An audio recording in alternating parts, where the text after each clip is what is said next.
Bienvenue dans cette nouvelle revue de moi-même Jetfire. Cette fois-ci, ça va être bien simple. Powerglide, Legend Class plus Combinant Wars. Legend Class, j'exagère un peu. Figurine achetée au coût de 10$, 11 pièces et 12 cents, on va dire. J'ai acheté aussi Bomb Shield. On a quand même une belle boîte, Transformer, Génération ici, artwork de Powerglide qui, il faut l'avouer, est très beau. Et bien entendu, la figurine en mode robot permet de créer, voir à l'intérieur, détails à l'intérieur, vers l'intérieur.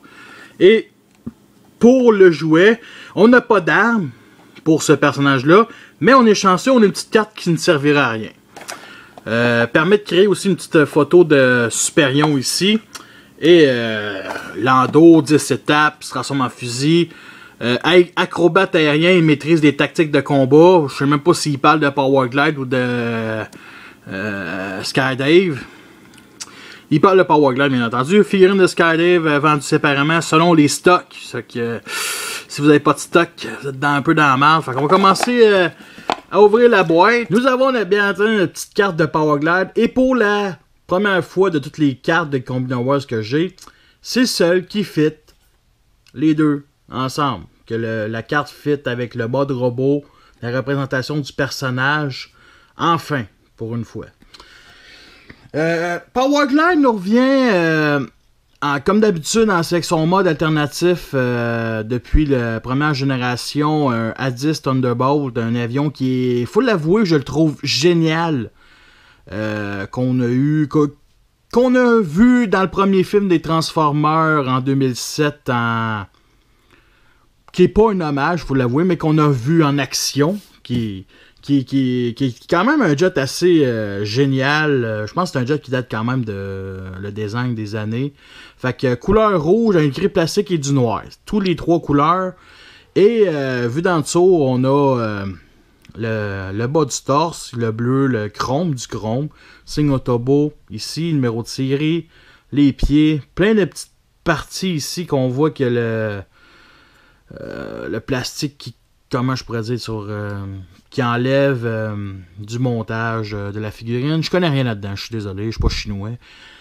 Fait qu'on en revient avec ce design-là qui, il faut l'avouer, est très beau. Je dirais un petit point négatif, mais je pense pas que c'est un petit point négatif. C'est assez bizarre ici. Puis il y a juste une roue en avant. Et ce qui tient, c'est les roues arrière ici. Fait que c'est un peu laid. Ça fait vraiment dur, je trouve. Mais c'est pas plus grave que ça. Il y a aussi un autre point négatif, c'est les mains qui paraissent trop en mode avion, tout simplement. On s'est comparé avec... parce qu'il est revenu une couple d'années dans Dark of the Moon Cyberverse, que j'ai fait la revue, justement, qui est très beau pour... puis il faut l'avouer, le plus pire, c'est que ça, c'est du Cyberverse qui coûtait 10$ à l'époque, canadien. Ça, il coûte 13$. Puis il n'y a pas une énorme différence. Tu sais, je le trouve plus beau la version movie que la version celle-là. Je parle des couleurs et aussi le fait que les mains sont cachées, il y a des missiles, il est armé jusqu'aux dents. Lui, il y a un petit canon au bout. Je sais même pas si c'est un canon. Fait, tu sais. Puis bien entendu, la version plus grosse, puis ultra, qui les épaules ne tient pas, mais que je vais revenir plus en mode robot. Puis une chose que, justement, lui, Powerglide, au début quand j'ai vu les photos, je le voulais pas. Quand je l'ai vu en photo de mode gun pour Superion, ça m'a un peu plus convaincu, mais je le voulais pas plus. Puis finalement, je l'ai acheté pour tout simplement que Superion Combinant Wars va avoir son Powerglide Target Masters pour ce personnage-là. Et je suis content. Parce que c'est vraiment une figurine assez géniale. Mais là, je vais arrêter de parler. On va commencer la transformation. Tout simplement parce qu'elle est simple comme bonjour. Commence par les pieds. Ou qu'on fait juste... Voyons. Bouger comme ceci. Les ailes, on les met à l'arrière. On sépare les jambes. Tout simplement. On rabat le train d'atterrissage. Et on ramène cette partie-là comme ça. On tourne la tête 180 degrés. Ici, il y a des picots. On fait juste séparer, les mettre 90 degrés vers nous autres. Et bien entendu, les trous, les pegs vont là, tout simplement. Et ça tient mieux que le putain de gros jouet. Universe. Fait que nous avons notre Power Glide Combino Wars qui est prêt à botter des culs sans armes. Voici une petite comparaison avec la version Cyberverse Dark of the Moon et la version Ultra qui est gigantesque comparée à côté. Je vais le mettre de côté, lui, en espérant qu'il tombe pas. C'est sûr qu'il y a un point négatif que je dirais. Il manque de un petit fusil, mais sinon, il peut juste replier le bras puis il envoie une batterie de missiles sur des Decepticons. C'est juste que ça fait ridicule un gars qui se bat de même là, dans ce champ de bataille. Il dirait quasiment... Ou de même... ah, il veut se rendre, mais finalement, il veut juste tirer des missiles. Power Glide ne comprend pas, mais je le préfère plus... je pense plus que c'est un transformeur de combat aérien comme les aérobots que à pied. Bon, les articulations sont assez basiques, mais pour la taille, c'est vraiment chouette. L'épaule est sur bas joint. Ici, on voit, il y a même un trou. Articulation en avant. Bien entendu, mais ça, c'est une étape de transformation. En arrière, il n'y a rien. Il y a même un petit bout de métal. La tête est 360 degrés. Mais regardez comment elle est très très belle. Ressemble beaucoup à celle de l'animé. Sérieux, je le trouve vraiment très belle. C'est moins détaillé que le Ultra, faut l'avouer, mais pour la taille, vraiment chouette, comme j'avais parlé tout à l'heure. C'est une autobo ici.